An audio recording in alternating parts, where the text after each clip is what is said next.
ಶ್ರೀ ಗುರುಭ್ಯೋ ನಮಃ ಶ್ರೀ ಹರಯೇ ನಮಃ ಶ್ರೀಮದಾನಂದತೀರ್ಥ ಭಗವತ್ಪಾದಾಚಾರ್ಯ ಗುರುಭ್ಯೋ ನಮಃ ಹರಿ ಓಂ. ಆಪದಾಂ ಅಪಹರ್ತಾರಂ ದಾತಾರಂ ಸರ್ವಸಂಪದಾಂ ಲೋಕಾಭಿರಾಮಂ ಶ್ರೀರಾಮಂ ಭೂಯೋ ಭೂಯೋ ನಮಾಮ್ಯಹಂ.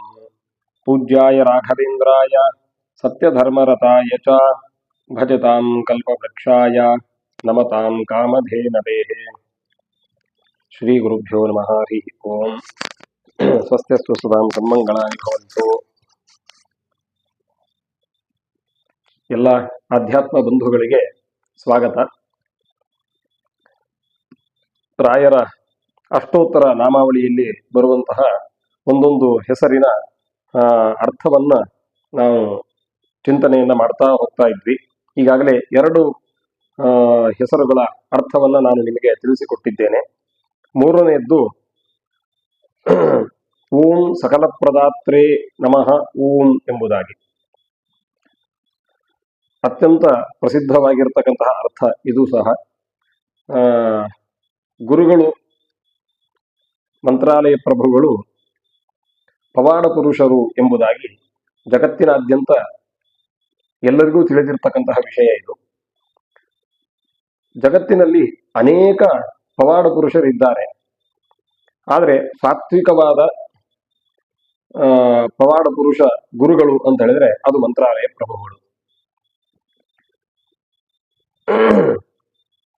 ಇನ್ನು ತತ್ವಜ್ಞಾನದ ದೃಷ್ಟಿಯಿಂದಲೂ ಸಹ ಅವರು ಸಾತ್ವಿಕವಾದಂತಹ ಗುರುಗಳು ಅಂತ ನಾವು ಪ್ರತಿಯೊಬ್ಬರೂ ಸಹ ಇದನ್ನು ಅಂಗೀಕಾರ ಮಾಡಿದ್ದಾರೆ. ಅಂತಹ ರಾಯರು ಸಕಲ ಪ್ರದಾತೃಗಳಾಗಿದ್ದಾರೆ. ಅಂದ್ರೆ ಅವರ ಹತ್ತಿರ ಅಂಥವರು ಇಂಥವ್ರು ಅಂತಿಲ್ಲ. ಯಾವ ಜಾತಿಯವರು ಬಂದು ಕೇಳಿದರೂ ಕೂಡ ಅವರಿಗೆ ವರವನ್ನು ಕೊಡ್ತಕ್ಕಂಥವರಾಗಿದ್ದಾರೆ. ಅವರ ಎಲ್ಲ ಇಷ್ಟಾರ್ಥಗಳನ್ನ ಪರಿಹಾರ ಮಾಡುವಂತಹ ಗುರುಗಳು ಮಂತ್ರಾಲಯ ಪ್ರಭುಗಳಾಗಿದ್ದಾರೆ.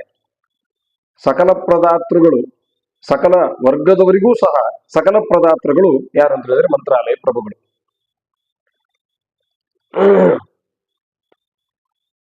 ಇದು ಕೊಡ್ತಾರೆ, ಇದು ಕೊಡಲ್ಲ ಅಂತಿಲ್ಲ.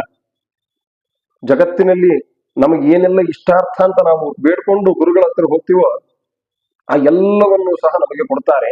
ಬರೀ ನಮಗೆ ಇಷ್ಟಾರ್ಥವನ್ನು ಕೊಡೋದಷ್ಟೇ ಅಲ್ಲ, ನಮಗೆ ಅಂಟಿಕೊಂಡಿರ್ತಕ್ಕಂತಹ ಅನಿಷ್ಟವನ್ನೂ ಸಹ ಪರಿಹಾರ ಮಾಡುವ ಶಕ್ತಿ ಆ ಸಾತ್ವಿಕ ಗುರುಗಳಲ್ಲಿ, ಮಂತ್ರಾಲಯ ಪ್ರಭುಗಳಲ್ಲಿ ಇದೆ. ಅದು ಅನೇಕ ಜನರಿಗೆ ಅನುಭವಕ್ಕೆ ಬಂದಿದೆ. ಅನೇಕ ಜನರ ಮುಖಾಂತರ ನಾವು ಪ್ರತಿನಿತ್ಯ ಕೇಳ್ತಾ ಇರ್ತೀವಿ. ಹಾಗಾಗಿ ಅವರನ್ನ ಸಕಲ ಪ್ರದಾತ್ರೇ ನಮಃ ಓಂ ಅನ್ನುವಂತಹ ಹೆಸರಿನಿಂದ ನಾವು ಸ್ತೋತ್ರ ಮಾಡಿದ್ರೆ ಆ ಗುರುಗಳ ಅನುಗ್ರಹ ನಮಗೆ ಖಂಡಿತ ಆಗಲಿಕ್ಕೆ ಸಾಧ್ಯ ಇದೆ.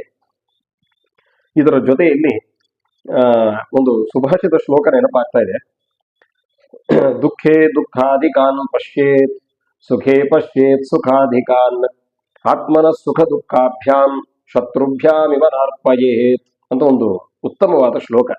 ಆ ಶ್ಲೋಕಕ್ಕೆ ಸರಿಯಾಗಿ ಹೇಳುವಂತಹ ದೃಷ್ಟಾಂತ ಯಾರು ಅಂತ ಹೇಳಿದ್ರೆ ಅದು ಮಂತ್ರಾಲಯ ಪ್ರಭುಗಳು ಅಂತ ನಾವು ಹೇಳಬಹುದು. ಯಾಕೆ ಅಂತ ಹೇಳಿದ್ರೆ, ಮನುಷ್ಯನಿಗೆ ಏನಾದ್ರೂ ದುಃಖ ಬಂತು ಅಂತ ಹೇಳಿ ಆದ್ರೆ ಸಾಮಾನ್ಯವಾಗಿ ನಾವೆಲ್ಲ ಏನು ಮಾಡ್ತೀವಿ ಅಂತ ಹೇಳಿದ್ರೆ ತುಂಬಾ ಬೇಸರ ಪಟ್ಟುಕೊಂಡು ಬಿಡ್ತೇವೆ. ಯಾವ ಕೆಲಸವನ್ನೂ ಮಾಡ್ಲಿಕ್ಕೆ ನಾವು ಮುಂದೆ ಹೋಗೋದಿಲ್ಲ. ತುಂಬಾ ದುಃಖ ಆಗಿಬಿಡ್ತದೆ. ಕೆಳಗೆ ಬಿದ್ದು ಹೋಗುವಂತಹ ಪರಿಸ್ಥಿತಿ ಕೆಲವರಿಗೆ ಬರ್ತದೆ. ಇನ್ನು ಕೆಲವರು ಅಯ್ಯೋ ಈ ಜೀವನವೇ, ಈ ಮನುಷ್ಯ ಜನ್ಮವೇ ವ್ಯರ್ಥ ಅಂತ ಹೇಳಿ ಆತ್ಮಹತ್ಯೆ ಮಾಡಿಕೊಳ್ತಕ್ಕಂತಹ ಕೆಲವು ವ್ಯಕ್ತಿಗಳಿದ್ದಾರೆ. ಅವರನ್ನೆಲ್ಲ ನೋಡಿದರೆ ರಾಯರ ಜೀವನ ಚರಿತ್ರೆಯನ್ನು ಒಮ್ಮೆ ಪರಿಶೀಲಿಸಿದ್ರೆ ನಮಗೆ ಗೊತ್ತಾಗತ್ತೆ. ಅವರಿಗೆ ಬಂದಿರತಕ್ಕಂತಹ ಕಷ್ಟ ಬಹುಶಃ ಯಾರೊಬ್ಬರಿಗೂ ನಾವು ಪ್ರಕೃತ ಕಾಲದಲ್ಲಿ ನಾವು ನೋಡ್ತಾ ಇಲ್ಲ. ಅಂತಹ ಕಷ್ಟಗಳನ್ನ ಅನುಭವಿಸಿದವರು ರಾಯರು ಅಂತ ಹೇಳಿ. ಒಂದು ಹೊತ್ತಿನ ಊಟಕ್ಕೂ ಸಹ ತುಂಬಾ ಕಷ್ಟ ಆಗ್ತಾ ಇತ್ತು ಅವರಿಗೆ. ಆದ್ರೆ ಯಾವತ್ತೂ ಸಹ ನನಗೆ ಕಷ್ಟ ಇದೆ, ನನಗೆ ದುಃಖ ಇದೆ ಎಂಬುದಾಗಿ ಯಾರ ಹತ್ರ ಅವರು ಹೇಳ್ಕೊಳ್ಳಿಲ್ಲ. ಅಂತಹ ಒಂದು ಶಕ್ತಿ ನಮ್ಮ ಮಂತ್ರಾಲಯ ಪ್ರಭುಗಳಲ್ಲಿ ಇದೆ. ಏನು ಮಾಡಬೇಕು ಹಾಗಾದ್ರೆ? ನಾವು ಹೇಗಿರಬೇಕು ಅಂತಂದ್ರೆ, ದುಃಖೇ ದುಃಖಾಧಿಕಾನ್ ಪಶ್ಯೇತ್. ನಮಗೆ ದುಃಖ ಬಂತು ಅಂತ ಹೇಳಿದ್ರೆ ನಮಗಿಂತ ಹೆಚ್ಚಿನ ದುಃಖದಲ್ಲಿ ಯಾರಿದ್ದಾರೋ ಅವರನ್ನು ನೋಡಿ ನಮ್ಮ ದುಃಖವನ್ನು ನಾವು ಕಮ್ಮಿ ಮಾಡಿಕೊಳ್ಬೇಕು. ಸುಖೇ ಪಶ್ಯೇತ್ ಸುಖಾಧಿಕಾನ್. ನಮಗೆ ಸುಖ ಬಂತು ಅಂತ ಹೇಳಿದ್ರೆ ನಾವು ಕುಣಿದು ಕುಪ್ಪಳಿಸ್ತಾ ಇರ್ತೀವಿ, ತುಂಬಾ ಸಂತೋಷದಿಂದ ಉದ್ಗಾರ ತೆಗಿತೀವಿ. ಹಾಗೆ ಅಷ್ಟೊಂದು ಸಂತೋಷ ಪಡಬಾರ್ದಂತೆ ನಾವು.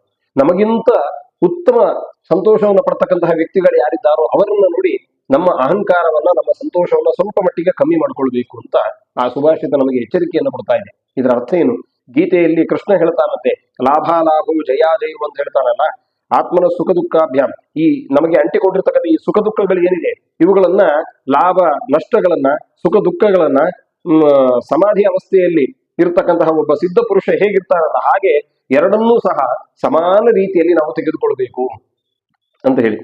ಇದು ಎಲ್ಲ ಕ್ಷೇತ್ರದಲ್ಲಿ ಇರ್ತಕ್ಕಂತಹ ಪ್ರತಿಯೊಬ್ಬ ವ್ಯಕ್ತಿಗಳಿಗೂ ಸಹ ಇದು ಅನ್ವಯ ಆಗತ್ತೆ.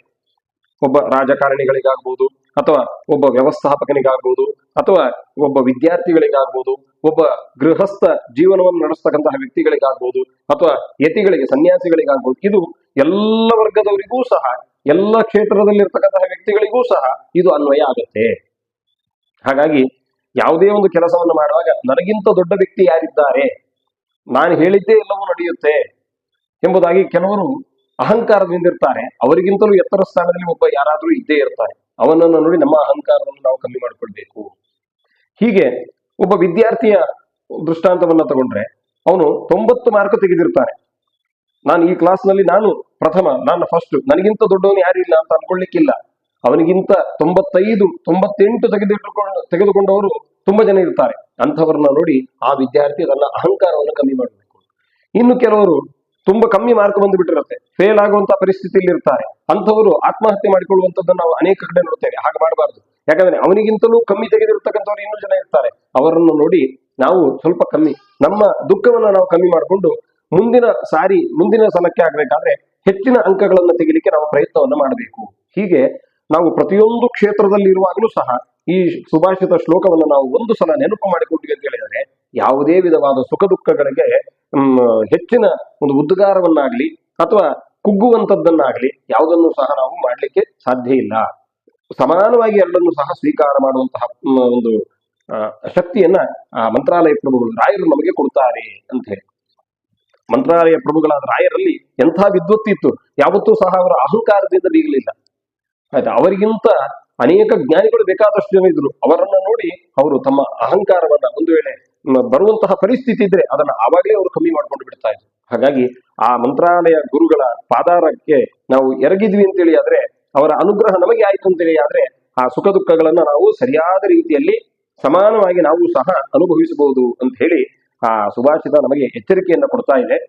ಹಾಗಾಗಿ ಒಬ್ಬ ಶತ್ರು ನಮ್ಮ ಎದುರುಗಡೆ ಬಂದಾಗ ನಾವು ಏನ್ ಮಾಡ್ತೀವಿ, ಅವನು 10 ಏಟು ಹೊಡೆದ್ರೆ ನಾವು 1 ಏಟಾದ್ರೂ ಹೊಡಿತೀವಿ. ನಾವು ಯಾವತ್ತೂ ಸಹ ಸೋಲುವಂತಹ ಪರಿಸ್ಥಿತಿಗೆ ಹೋಗೋದಿಲ್ಲ, ಎದ್ದು ನಿಲ್ತೀವಲ್ಲ. ಹಾಗೆ ಸುಖ ದುಃಖಗಳು ಬಂದ್ರೆ ನಾವು ಕೆಳಗೆ ಬೀಳಬಾರ್ದು, ಉದ್ಗಾರವನ್ನು ತೆಗಿಬಾರ್ದು, ಸಮಾನವಾಗಿ ಅವುಗಳನ್ನ ನಾವು ಜೀವನದಲ್ಲಿ ಸ್ವಾಗತವನ್ನು ಮಾಡಬೇಕು ಅಂತ ಹೇಳಿ ಅದು ನಮಗೆ ತಿಳಿಸಿಕೊಡ್ತಾ ಇದೆ ಅಂತ ಹೇಳ್ತಾ ನನ್ನ ಮಾತನ್ನು ಮುಕ್ತಾಯ ಮಾಡ್ತಾ ಇದ್ದೀನಿ. ಶ್ರೀಕೃಷ್ಣ ಅರ್ಪಣಮಸ್ತು. ಹರಯೇ ನಮಃ. ಅಚ್ಯುತಾಯ ನಮಃ, ಅನಂತಾಯ ನಮಃ, ಗೋವಿಂದಾಯ ನಮಃ.